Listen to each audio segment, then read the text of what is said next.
ಇತ್ತು. ಈಗಿನ ಕೆಲವೊಂದು ಅಧಿಕಾರಿಗಳು ಒಂದೊಂದು ಕಡೆ ಒಂದೊಂದು ಸ್ಟೈಲ್ ಮಾಡ್ತಾ ಇದ್ದಾರೆ. ಎಲ್ಲ ಇಲ್ಲ, ಕೆಲವೊಂದು ಅಧಿಕಾರಿ ಕೆಲವೊಂದು ಕಡೆ ಅದನ್ನು ಬಹುಶಃ ಇವತ್ತು ನಿಭಾಯಿಸುವ ಕೆಲಸ ಸರ್ಕಾರ ಮಾಡಬೇಕಾಗ್ತದೆ. ಮಾನ್ಯ ಅಧ್ಯಕ್ಷರೇ, ಒಂದು ಸರ್ಕಾರದ ಗಮನವನ್ನು ಸೆಳೆಯೋದು ನೋಡಿ, ಹಿಂದೆ ನನ್ನ ಕ್ಷೇತ್ರದಲ್ಲಿ ಆಗಿದೆ ಅನ್ನೋದು ಹೇಳಿದೆ. FIR ಮಾಡಿ 4 ಜನರ ಮೇಲೆ ಕೇಸ್ ಮಾಡಿದ್ದಾರೆ. ಆಮೇಲೆ ರಾತ್ರಿ ಯಕ್ಷಗಾನ ನಿಲ್ಲಿಸಲಿಕ್ಕೆ ಇಡೀ ಜನ ಅಲ್ಲಿ ವಿರೋಧ ಮಾಡಿದ್ದು ಕೂಡ ಗೊತ್ತಿದೆ. ಈ ಹಿನ್ನೆಲೆಯಲ್ಲಿ ನಾನು ಹೇಳ್ತಾ ಇರೋದು, ನೀವು ಅದಕ್ಕೆ ಏನ್ ಕಾರಣ ಅಂತ ಕೇಳಿದ್ರೆ, ಯಾರೋ ಒಬ್ರು ಕಂಪ್ಲೇಂಟ್ ಕೊಟ್ಟರು ಪೊಲೀಸ್ ಸ್ಟೇಷನ್ಗೆ, ಹೆಂಗ್ 10 ಗಂಟೆ ಮೇಲೆ ಯಕ್ಷಗಾನ ಮಾಡ್ತಾ ಇದಾರೆ ಅಂತ ಹೇಳಿದ್ರು ಅಂತ. PDO ರಜದಲ್ಲಿದ್ರೆ ಚಲನ್ ಕಟ್ಲಿಕ್ಕೆ ಆಗಿಲ್ಲ. ಈ ರೀತಿಯಾದ ಸಮಸ್ಯೆಗಳಾಗಿದೆ. ಸುಪ್ರೀಂ ಕೋರ್ಟಿನ ಆದೇಶ 10 ಗಂಟೆ ನಂತರ ಮೈಕ್ ಉಪಯೋಗಿಸಬಾರದು ಅನ್ನುವಂತ ಹಿನ್ನೆಲೆಯಲ್ಲಿ ಕಾಲಮಿತಿಯಲ್ಲಿ ಯಕ್ಷಗಾನವನ್ನು ಕೂಡ ಮಾಡುವಂತ ಪ್ರಯತ್ನವನ್ನ ಕಲಾವಿದರು ಮಾಡ್ಕೊಂಡಿದ್ದಾರೆ. ಇದರಿಂದ ಬೇರೆ ಬೇರೆ ರೀತಿಯಾದ ಸಮಸ್ಯೆಗಳಿದೆಯೋ ಬಿಟ್ಟಿದೋ ಅದು ಆಮೇಲಿನ ಪ್ರಶ್ನೆ. ಈ ಹಿನ್ನೆಲೆಯಲ್ಲಿ ಯಕ್ಷಗಾನಕ್ಕೆ ಒಂದು ವಿಶೇಷವಾದಂತಹ ಆದ್ಯತೆಯನ್ನ ಈ ಸರ್ಕಾರ ಕೊಡಬೇಕು. ಆ ಹಿನ್ನೆಲೆಯಲ್ಲಿ ಅನುಮತಿಯನ್ನ ಸರಳೀಕೃತ ಮಾಡಿ, ಒಂದು ಚಲನ್ ಕಟ್ಲಿಕ್ಕೆ ವಿಶೇಷವಾದಂತಹ ರಿಯಾಯಿತಿಯನ್ನ ಕೊಡಿ. ಅನುಮತಿ ನೀವೇನ್ ಹೇಳಿದ್ರಿ, ಬಹಳ ಮುಂಚೆನೆ ಫಿಕ್ಸ್ ಆಗಿರುತ್ತೆ ಅಂತ. ಮುಂಚೆನೆ ಫಿಕ್ಸ್ ಆಗಿರುತ್ತೆ. ಕೆಲವರು ಮನೆಗಳಲ್ಲಿ ಮಾಡ್ತಾರೆ, ಕೆಲವರು ಸಾರ್ವಜನಿಕವಾಗಿ ಮಾಡ್ತಾರೆ. ಇಂತಹ ಸಂದರ್ಭದಲ್ಲಿ ಪತ್ರ ಕೊಟ್ಟ ತಕ್ಷಣ ಕೊಡುವಂತದ್ದು ಆದ್ರೆ ಒಳ್ಳೇದು. ನೀವು ಚಲನ್ ಕಟ್ಟೆ ನಂತರ ಬನ್ನಿ ಇಂದಾಗ ಸಮಸ್ಯೆಗಳಾಗ್ಲಿ ಪ್ರಾರಂಭ ಆಗಿದೆ. ಸೊ ಈ ಹಿನ್ನೆಲೆಯಲ್ಲಿ ಇದಕ್ಕೊಂದು ವಿಶೇಷವಾದಂತಹ ಅನುಮತಿಯನ್ನು ಕೊಟ್ರೆ ಖಂಡಿತ ನಮ್ಮ ಜಿಲ್ಲೆಯ ಜನ, ಈ ಯಕ್ಷಗಾನ ಪ್ರೇಮಿಗಳು, ಈ ಹೊಸ ಪೀಳಿಗೆಯು ಕೂಡ ಯಕ್ಷಗಾನವನ್ನು ಅನುಸರಿಸ್ತಾ ಇದೆ. ಈ ಹಿನ್ನೆಲೆಯಲ್ಲಿ ಅದಕ್ಕೆ ಒಂದು ವಿಶೇಷವಾದಂತಹ ಅನುಮತಿಯನ್ನ ಕೊಡಬೇಕು ಅಂತ ನಾನು ಸರ್ಕಾರಕ್ಕೆ ಆಗ್ರಹಿಸ್ತೇನೆ. ಮಾನ್ಯ ಸಭಾಧ್ಯಕ್ಷರೇ, ಸುನಿಲ್ ಕುಮಾರ್ ಅವರ ನಿಮಿಷ ಆಯ್ತು. ನಿಮ್ ಪರವಾಗಿ ಮಾತಾಡಿದ್ದಾರೆ ಅಧ್ಯಕ್ಷರೇ. ಅವ್ರು ಹೇಳತ್ರಲ್ಲಿ ತಪ್ಪೇನಿಲ್ಲ. ಬಟ್ ಅವ್ರ ಗೌರ್ಮೆಂಟ್ ಅಲ್ಲೇನೆ ಹಿಂದೆ ಇದಕ್ಕೊಂದೇನೋ ಒಂದು ಮಾಡಿದ್ದಾರೆ.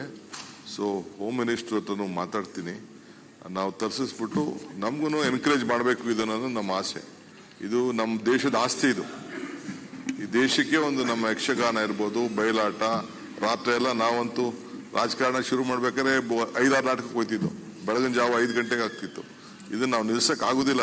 ನಮ್ಮ ಅವ್ರವ್ರ ಧರ್ಮದಲ್ಲಿ ಅದನ್ನ ಬೆಳೆಸ್ಕೊಂಡು ಹೋಗ್ತಾರೆ. ಅದನ್ನ ನಾವು ಯಾರನ್ನು ನಾವು ಮಧ್ಯ ಮಾಡಕ್ ಆಗುದಿಲ್ಲ. ವಿಲ್ ಎಕ್ಸಾಮಿನ್ ಅಂಡ್ ಲಿಬರಲೈಸ್ ಏನ್ ಸಹಾಯ ಮಾಡ್ಬೇಕೋ ಮಾಡೋಣ. ಮಾನ್ಯ ಸಭಾಧ್ಯಕ್ಷ, ಸೇಮ್ ಅದೇ ಅಲ್ಲ ಪ್ರಶ್ನೆ. ಅದಕ್ಕೆ ಪೂರಕವಾಗಿ ನಮ್ಮ ತುಳುನಾಡಲ್ಲಿ ಅತಿ ಹೆಚ್ಚು ನೇಮೋತ್ಸವಗಳು ನಾಗಮಂಡಲ ಕೂಡ ಆಗ್ತದೆ.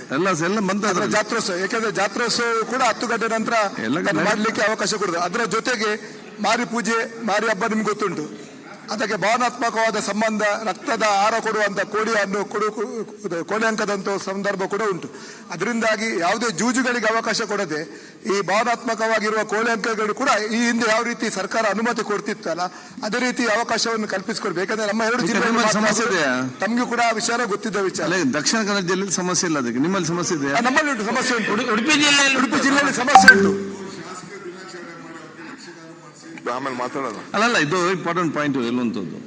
ಈಗ ಅಲ್ಲಿ ಧಾರ್ಮಿಕ ಸಂಪ್ರದಾಯ ಪ್ರಕಾರ ಕೋಲಿ ಅಂಕ ಅದು ಹಿಂದೆ ಬಂದಿದೆ. ಆ ಸಂಬಂಧಪಟ್ಟಾಗಿ ಕೆಲವೊಂದು ಏನಾಗ್ತದೆ, ಈಗ ಅದಕ್ಕೊಂದು ಸಿಸ್ಟಮ್ ಮಾಡದಿದ್ರೆ ಒಂದೊಂದು ಸ್ಟೇಷನ್ ಒಂದೊಂದು ರೀತಿ ಮಾಡ್ತಾ ಇದ್ದಾರೆ. ಜೂಜಿಗೆ ಅದಕ್ಕೆ ಯಾವುದೇ ಅವಕಾಶ ಕೊಡದೆ ಆ ಸಂಪ್ರದಾಯಕ್ಕೆ ಏನಿಂದ ನಡೀತಾ ಬರ್ತಿತ್ತು, ಅದಕ್ಕೆ ಬೇಕಾಗುವ ಒಂದು ಸಿಸ್ಟಮ್ ಅನ್ನು ಇದು ಕೂಡ ಮಾಡಬೇಕಾ ಅಂತ ಹೇಳ್ತೀವಿ. ಈಗ ನಮ್ಮ ಜಿಲ್ಲೆಯಲ್ಲಿ ಪ್ರಾಬ್ಲಮ್ ಇಲ್ಲ, ಮತ್ತೆ ಅವರ ಜಿಲ್ಲೆಯಲ್ಲಿ ಪ್ರಾಬ್ಲಮ್ ಇದೆ. ಒಂದೊಂದು SI ಒಂದೊಂದು ಕಾನೂನು. ಸರ್, ಮಾನ್ಯ ಅಧ್ಯಕ್ಷರೇ, ಅವರ ಕೋಳಿ ಅಂಕಕ್ಕೆ ಸಂಬಂಧಪಟ್ಟಂತೆ ರಾತ್ರಿ ಹೊತ್ತೆ ನಾನು ಹೋಗಿದ್ದೆ. ನಮ್ಮಲ್ಲಿ ಹುಣ್ಣಿಮೆ, ಅಮಾವಾಸ್ಯೆ, ಜಾತ್ರೆಗಳಾದ ನಂತರ ಸಾಂಪ್ರದಾಯಿಕವಾಗಿ ಅದರ ಮಾರನೇ ದಿನ ಕೋಳಿ ಅಂಕಗಳನ್ನು ಮಾಡಬೇಕು ಅಂತ ಬಹಳ ವರ್ಷಗಳಿಂದ ನಡ್ಕೊಂಡು ಬರ್ತಾ ಇರುವಂತದ್ದು. ಈಗ ಹೊಸದಾಗಿ ನಮ್ಮ ಜಿಲ್ಲೆನಲ್ಲಿ ಅದಕ್ಕೆ ಅನುಮತಿಯನ್ನು ಕೊಡ್ತಾ ಇಲ್ಲ. ಹೊಸದಾಗಿ ಅಲ್ಲ, ಹೊಸ SP ಹೊಸ ಕಾನೂನು ಕೊಡ್ತಾ ಇಲ್ಲ.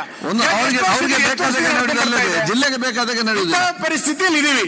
ಹಾಗಾಗಿ ನೀವು ನಮ್ಮ ಕೋಳಿ ಅಂಕಗಳಿಗೆ ಸಂಬಂಧಪಟ್ಟಂತೆ ಒಂದ್ಸರಿ ಗಮನ ನೋಡಿ, ಅದಕ್ಕೆ ಅನುಮತಿ ಕೊಡಬೇಕು. ಮತ್ತೆ ಆ ಕೋಳಿ ಅಂಕದ ಆದ ಸತ್ತೋದಂತ ಕೋಳಿ ರುಚಿ ಬಹಳ ಇದೆ. ನೀವು ಒಂದ್ಸರಿ ಬಂದ್ರೆ ನಾನು ತೋರಿಸ್ಕೊಡ್ತೀನಿ ಹೆಂಗಿರುತ್ತೆ ಅಂತ. ಈ ಕೋಳಿಗಿಂತ ಆ ಕೋಳಿ ರುಚಿ ಜಾಸ್ತಿ. ಬಾಲಕೃಷ್ಣ ಆಯ್ತು, ಮತ್ತೆ ಮುಗೀತಲ್ಲ. ಅಲ್ಲ, ಮತ್ತೆ ಸರಿ ಹೇಳ್ತಾ ಇದ್ದೇನೆ ಸರ್. ಈ ಕೋಳಿ ಅಂಕ ನಮ್ಮ ಜಿಲ್ಲೆಲೂ ಇದೆ. ಆಯ್ತು ಅಧ್ಯಕ್ಷರೇ, ಅಲ್ಲೂ ಪರ್ಮಿಷನ್ ಕೊಡ್ಬೇಕು. ಅಲ್ಲಿ ಸಮಸ್ಯೆ ಕನ್ನಡ. ಓಕೆ. ಇದೆಲ್ಲ ಆಗಿ ರಾತ್ರಿ ಮತ್ತೆ ರಾತ್ರಿ ಚಟುವಟಿಕೆಗಳು ನಮ್ದು ಈ ಧಾರ್ಮಿಕ ಸಂಸ್ಕೃತಿಗೆ ಇಷ್ಟು ಇರುವುದು ನಿಲ್ಲಿಸಿ ಮತ್ತೆ ಕರಾವಳಿ ಡೆಡ್ ಅಂತ ಹೇಳಲಿಕ್ಕೆ ಹೋಗ್ಬೇಡಿ. ಒಂಚೂರು ಅನುಮತಿ ಎಲ್ಲ ಮಾಡಿಕೊಡಿ ಅಂತ ಉತ್ತರ ಕನ್ನಡ ಸೇರಿಸಬೇಕು ಅಧ್ಯಕ್ಷರೇ. ಇಡೀ ರಾಜ್ಯ. ಸರಿ ಬಾಲಕೃಷ್ಣ ಅವರೇ, ಒಂದ್ ನಿಮಿಷ ಸರ್. ಈಗ ಕೋಲ ಇದೆ, ನಿಮ್ಗೆ ಗೊತ್ತಿದೆ. ಹೌದು, ಕೋಲ ನಮ್ಮಲ್ಲಿ ಈ ಸಿನಿಮಾ ಬಂತಲ್ಲ, ಕಾಂತಾರ ಸಿನಿಮಾ ನೋಡಿದಿರಿ. ಕೋಲ ನಮ್ಮಲ್ಲಿ ಬಹಳ ಇದೆ. ಸೌತ್ ಕೆನರಾ ಮ್ಯಾಗ್ನೆಟೆಡ್, ನಮ್ಮ ತೀರ್ಥಹಳ್ಳಿ, ಚಿಕ್ಕಮಗಳೂರು ಕಲಿಜೆ ಬೆಳಗ್ವರೆಗೂ ಆಗ್ತದೆ. ಅಲ್ಲಿ ಮೈಕ್ ಉಪಯೋಗಿಸ್ತಾರೆ. ಈ ಕೋಳಿ ಅಂಕಗಳು ಹುಣ್ಣಿಮೆ ಅಮಾವಾಸ್ಯೆಗೆ ಮಾಡ್ತಾರೆ. ಕೆಲವರು ಕಂಪ್ಲೇಂಟ್ ಮಾಡ್ತಾರೆ. ಎಷ್ಟು ಮಟ್ಟಿಗೆ ಹಿಂಸೆ ಕೊಡ್ತಾರೆ ಅಂದ್ರೆ, ಈಗೆಲ್ಲ ಮೋಟರ್ ಬೈಕಲ್ಲಿ ಹೋಗ್ತಾರೆ. ನನ್ನ ಕಾನ್ಸ್ಟಿಟ್ಯೂನ್ಸಿಲಿ ಮೊನ್ನೆ 25 ಮೋಟರ್ ಬೈಕ್ ತಗೊಂಡ್ಬಂದು ಸ್ಟೇಷನ್ ಇಟ್ಟಿದ್ದಾರೆ. ಅವರೆಲ್ಲ ಓಡೋಗಿದ್ದಾರೆ. ಜೇಬಿ ಕೈ ಹಾಕಿ ಹಣ ಕಸಿಯೋದು, ಕೋಳಿಗಳನ್ನು ಹೊತ್ಕೊಂಡು ಹೋಗೋದು ಪೊಲೀಸ್ನವರು. ಒಂದು ಉಪದ್ರ ಅಂತ ಹೇಳಿದ್ರೆ ಅವಮಾನ.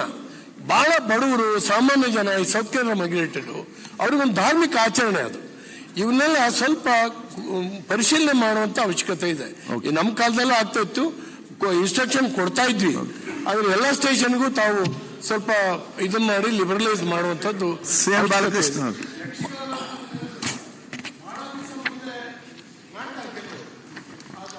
ಅಂತ ಆಡಿಸ್ತಾರೆ. ಅವ್ರ ಮನೇಲಿ ಸತ್ತೋದ್ರೆ ಯಾವ್ದೋ ಸೂತ್ಕ ಬಂದ್ರೆ ಇನ್ಯಾವ್ದು ಪಕ್ಕದ ಊರಿನಲ್ಲಿ ತಕ್ಷಣ ಅದನ್ನ ಆಡಿಸ್ಬೇಕಾಗುತ್ತೆ.